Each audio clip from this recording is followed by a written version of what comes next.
So నాకేం problem లేదు, నేను చేస్తానండి. ఇప్పుడు పర్టికులర్గా ఈ లీడే చేస్తాడు అనేది అయితే నేను పెట్టుకోలేదు. ఎందుకంటే నేను ఒకవేళ అలా అనుకుంటుంటే కనుక 10 years బ్యాక్ నేను ఆలోచించేవాడిని కాదు, నాకు ఇది రాదు, ఛాన్సెస్ ఉండవు అనేది. రైట్ నో ఇప్పుడు సిచ్యువేషన్స్ వేరు. ఆర్టిస్ట్లకు కానీ టెక్నీషియన్స్ కానీ మొత్తం ఓటీటీ ప్లాట్ఫామ్స్ వచ్చిన తర్వాత కంటెంట్స్ ఎక్కువ అవుతున్నాయి, వర్క్ దొరుకుతుంది చాలా మందికి. ఇక్కడ ఇండస్ట్రీలో ఉండే వాళ్ళ దగ్గర ఒక హోప్ వచ్చింది సడన్గా. దట్టు మన తెలుగు వాళ్ళకి ఆహా లాంటి ప్లాట్ఫామ్ ఒకటి వచ్చింది. అంటే అల్లు అరవింద్ సార్ చేసిన దానికైతే లిటరల్లీ ఆహాలో మీరు చూస్తే ఎంతోమంది యాక్టర్స్ బయటకు వచ్చారు. సో మోస్ట్లీ అంతే. అండ్ కమింగ్ బ్యాక్ టు పుష్పలో మీ క్యారెక్టరైజేషన్ ఇదంతా మీకు ఇచ్చిన రెస్పాన్సిబిలిటీ పక్కన పెట్టేస్తే, ఆ కోఆర్డినేషను పుష్పకి శ్రీవల్లికి ఎంత ఉందో తెలియదు కానీ మీకు పుష్పకి ఉన్న కోఆర్డినేషన్, మీ మధ్య ఉన్న అండర్స్టాండింగ్ కానీ, ఆ 2 క్యారెక్టర్స్కి ఉన్న అండర్స్టాండింగ్, నాకు తెలిసి ఆ గుడి మెట్ల మీద మిమ్మల్ని డ్రాగ్ చేయడం ఇదంతా రియల్గా ప్లాన్ చేస్తే అలా అవ్వదేమో. అవునండి. సో అది ఆ సీక్వెన్స్ చాలా మంచి సీక్వెన్స్. అదే రే కేశవ అని చెప్పి నా వైపు వస్తాడు కదా, మెట్ల మీద దిగుతూ వచ్చిన తర్వాత ఆ సీక్వెన్స్ రోజే ఇక్కడ మన తమిళనాడులో షూట్ జరుగుతుంది, టెన్కాసీలో. టెన్కాసీలో షూట్ జరుగుతుంది. అప్పటికి షూట్ స్టార్ట్ అయ్యి 1.5 months 2 months ఏమో అవుతుంది. మధ్యలో ఫైట్ సీక్వెన్స్ అయ్యి మెయిన్ సీక్వెన్సెస్ రాలేదు. ఏది గుళ్ళో ఆ అమ్మాయి చూసేది అండ్ మళ్ళీ కింద వచ్చినప్పుడు చూసిందో చూడలేదా అంటే చూసింది మచ్చ, బోల్ కొడతా నిన్నే చూస్తాను అది మచ్చ అని చెప్తాను. సో ఈ సీక్వెన్సెస్ ఏంటంటే నేను మెయిన్గా సార్తో నాకు ఉండే బాండింగ్ బయటకు వచ్చేది అనమాట. అక్కడ బయటపడ్డది మొత్తం నాకున్న. ఇప్పుడు నేను చేయాలి ఇది ఆల్మోస్ట్ ఫన్ సీక్వెన్సెస్, ఎంతవరకు మనం చేయొచ్చు అనేది సుకుమార్ సార్ ఉండి మాకు సార్కి నాకు రిహార్సల్ అయ్యేంత, సార్ వచ్చి సీన్ డిస్కస్ చేస్తారు, చేసేసి వెళ్ళిపోయిన తర్వాత సార్ నేను ఉంటాం, సార్ చెప్తారు ఆ కేశవ ఇలా చేద్దాం అలా చేద్దాం. తర్వాత నార్మల్గా ఉంటారు సార్, చాలా కూల్గా మాట్లాడతారు. సో ఆ ర్యాప్ ఉండింది నాకు సరే. బట్ మెయిన్ సీక్వెన్స్ ఏంటంటే సెట్కి వచ్చిన తర్వాత నువ్వు ఎలా పర్ఫామ్ చేస్తున్నావు అనేది మ్యాటర్. Perfect, correct. నాకు అనిపించింది నేను డిసైడ్ అయిపోయా, సార్కి ఎట్లయినా నా మీద నమ్మకం రావాలి, ఈ సీక్వెన్సెస్ నాకు చాలా హెల్ప్ అవుతాయి. ఆ ప్రెషర్ ఒకసారి ఎక్కువ ప్రెషర్ ఉన్నా కూడా వి కాంట్ పర్ఫామ్ కదా. మరి ఎట్లా మేనేజ్? నాకు 200-300 లెవెల్ అంత పెద్ద ప్రెషర్ ఉంటుండే నాకు. బట్ అవన్నీ పక్కన పెట్టేసి నేను సార్తో, నాకు పక్కన బన్నీ సార్ ఉంటుండే, ఐ లవ్ హిమ్. అప్పటికి ఎన్ని సీన్స్ అయిపోయాయి మీ మధ్య? శ్రీవల్లి సీక్వెన్స్ అయిపోయింది, కొన్ని ఏమంటారు స్మగ్లింగ్ 2-3 సీన్స్ అయిపోయాయి, 2-3 సీక్వెన్సెస్ అయిపోయినాయి. బల్లిసరికి నాకు అంత బాండింగ్ ఇంకా రాలేదు. అది మెయిన్ బాండింగ్ రాకుండా ఎలా అంటే, నార్మల్గా అంత పెద్ద స్టార్స్తో యాక్టర్స్తో చేసేటప్పుడు ఫస్ట్ వాళ్ళ ఎక్స్పీరియన్స్ మన భయపడుతుంది, ఇంకొకటి సెట్లో వాళ్ళందరూ వాళ్ళకి ఆ యాక్టర్కి ఇచ్చే రెస్పెక్ట్ ఇంకా భయపడుతుంది మనల్ని.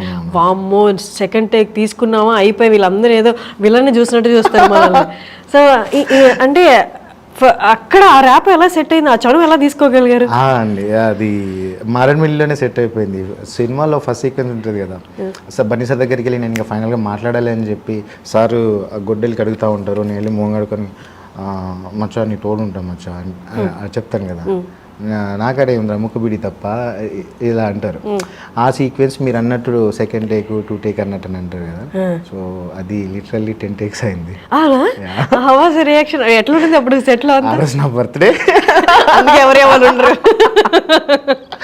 అంటే సార్ కూడా అంటే నేను చేస్తున్నా బన్నీ సార్ నాకు సపోర్ట్ చేస్తున్నారు, నేను డైలాగ్స్ మధ్యలో మర్చిపోతున్నా, అదే చెప్పరా కేశవ ఏంటి అంటే సార్ నాకు సపోర్ట్ ఇస్తున్నారు.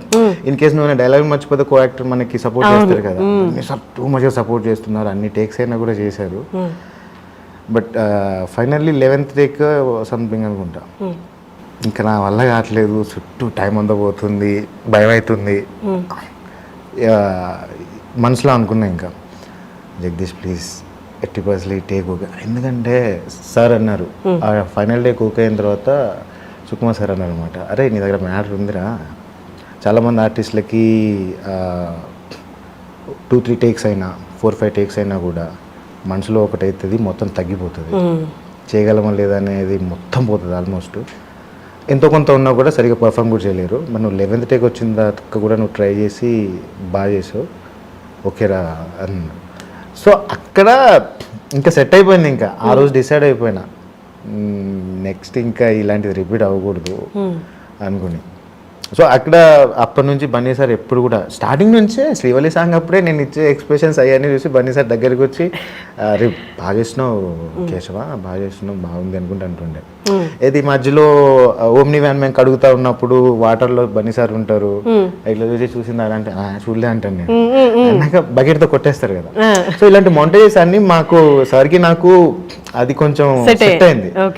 మెయిన్ సీక్వెన్స్ వెళ్ళిన తర్వాత అది వేరే ఉంటుంది కదా, కట్స్ ఉంటాయి, మళ్ళీ మళ్ళీ చేయాలి, అది డైలాగ్ బై డైలాగ్ టైమింగ్స్ చూసుకోవాలి, అండ్ నేను చూసుకోవాలి, సార్ని చూసుకోవాలి, చుట్టూ ఏం జరుగుతుంది, ఎక్కడ కెమెరా ఎక్కడ ఉంది, దాని ప్రకారంగా యాక్ట్ చేయాలి కదా. సో వన్స్ ఒకసారి కమర్షియల్ స్పేస్కి వచ్చిన తర్వాత ఇవన్నీ ఆ సీన్ నుంచి అలవాటు అయిపోయింది. ఇంకా వద్దు జగదీష్ ఇంత చేయకు, ప్రాబ్లం అయితే, ఎందుకంటే టైం చాలా ఇంపార్టెంట్ కదండి. ఒక పెద్ద సినిమాకి మనం వర్క్ చేస్తున్నప్పుడు ఎంత రెస్పాన్సిబిలిటీ ఉంటాం అనేది మెయిన్ మ్యాటర్.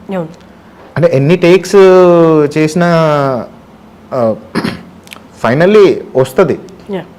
ఏ ఆర్టిస్ట్కైనా పాపం ఇబ్బందులు పడతారు, కొంచెం భయం ఉంటుంది, వస్తుంది. సో ఆ నమ్మకంతోనే ముందుకెళ్ళిపోయా. బన్నీ సార్ ఎవ్రీవేర్ నాకు సపోర్ట్ చేస్తారు. ఈవెన్ దో నేను నాకు క్రేజీ సిచ్యువేషన్ చెప్తా. ఇప్పుడు ఎగ్జాంపుల్ సార్కి నాకు సీక్వెన్సెస్ జరిగాయి, ఒక సీన్ అయిపోయింది, మెయిన్ నాకు క్లోజ్అప్ ఉంటుంది, నేను డైలాగ్స్ చెప్పాలి, అసిస్టెంట్ యాక్టర్ కూడా చెప్పొచ్చు ఆ డైలాగ్స్. బేసిక్గా బన్నీ సార్ నా కోసం అక్కడ ఉండి ఆ డైలాగ్స్ చెప్పి కేశవ్ గారు బాగా చేయాలి, నేను చెప్తానని చెప్పి సార్ నా కోసం ఉంటారు అక్కడ ఉండి నా సార్ డైలాగ్ చెప్తే దానికి ప్రాపర్ రియాక్షన్ వస్తుంది కదా. అంత సపోర్ట్ చేశారండి బన్నీ సార్ నాకు, రియల్లీ హ్యాపీ. లాస్ట్ డే వరకు కూడా అంత సపోర్ట్ చేశారు నాకు. సక్సెస్ అనేది అంటే నార్మల్గా కొన్నిసార్లు దాన్ని ఆస్వాదించడానికి టైం పడుతుంది. మనం ఇప్పుడు ఇక్కడ ఈ చైర్లో కూర్చున్నా, లేకపోతే ఆ స్టేజ్ మీద ఉన్న సక్సెస్ మీట్ అప్పుడు కానీ, లేకపోతే వన్స్ రిలీజ్ అయిపోయిన అప్రిషియేషన్స్ మధ్య ఉన్నా, నేనేనా ఇక్కడ ఉంది, ఏం జరుగుతుంది అసలు నా లైఫ్లో ప్రతిసారి అనుకున్నానండి. ప్రతిసారి ఇప్పుడు నాకు రోడ్డు మీద వెళ్తున్నప్పుడు ఎవరైనా గుర్తుపట్టి అమ్మా కేశవ్ అన్న సెల్ఫీ అన్నా అంటే రాబోతారా తీసుకుంటాను, ఏం పేరు అదే అని అడుగుతాను, వెళ్ళిపోతారు. వన్ థింగ్ అంటే ఇప్పుడు ప్లేస్ ఏదైనా కూడా, ఎక్కడున్నా మా ఊర్లో ఉన్నా, ఇక్కడున్నా, స్టేజ్ మీద ఉన్నా, ఎక్కడున్నా కూడా వన్స్ పుష్ప రిలీజ్ అయిన తర్వాత నాకు అర్థమైంది. అంటే నాకు స్టార్టింగ్ నుంచి స్టోరీ తెలుసు, దానికి సంబంధించి ఏముంటుంది, నేను బన్నీ సార్ పక్కన ఉంటాయి కాబట్టి ఖచ్చితంగా క్లిక్ అవుతాయి character. So more than hit అవుతుంది సినిమా, వస్తుంది అనేది ఉంది. ఇంత హ్యూజ్ అయితే నేను ఎక్స్పెక్ట్ చేయలేదు. ఎక్కడికి వెళ్ళినా వీళ్ళందరూ అడగడాలు మనసులో అనిపిస్తుంది, జగదీష్ ఎక్కడుండేది ఎక్కడికి వచ్చినావు, ఏమవుతుంది, సినిమా డైరెక్షన్ బాయ్ అన్ని బాయ్ నవ్వు, ఇప్పుడు అందరు గుర్తుపట్టే ఒక పర్సన్గా ఉన్నావు నువ్వు అని. సో సెల్ఫీ తీసుకుని వెళ్ళిపోయిన తర్వాత నా మనసులో అది ఆలోచించుకుంటూ వెళ్ళిపోతా అనిపిస్తుంది అండి. ప్రతిసారి వెనకాలకి తిరిగి చూసుకుంటే మనం ఏంటి అని, ఇక్కడ ఉండి చూసుకుంటే అంటే ఒక నాకైతే ఏదో వచ్చింది కదా అని చెప్పి పొగరులా మాత్రం నేను ఎప్పుడు బిహేవ్ చేయలేదు, అది నాకు ఉండదు కూడా. సో ఏదైతే మనం వెళ్తున్నామో సరిపోతుంది అనిపిస్తుంది.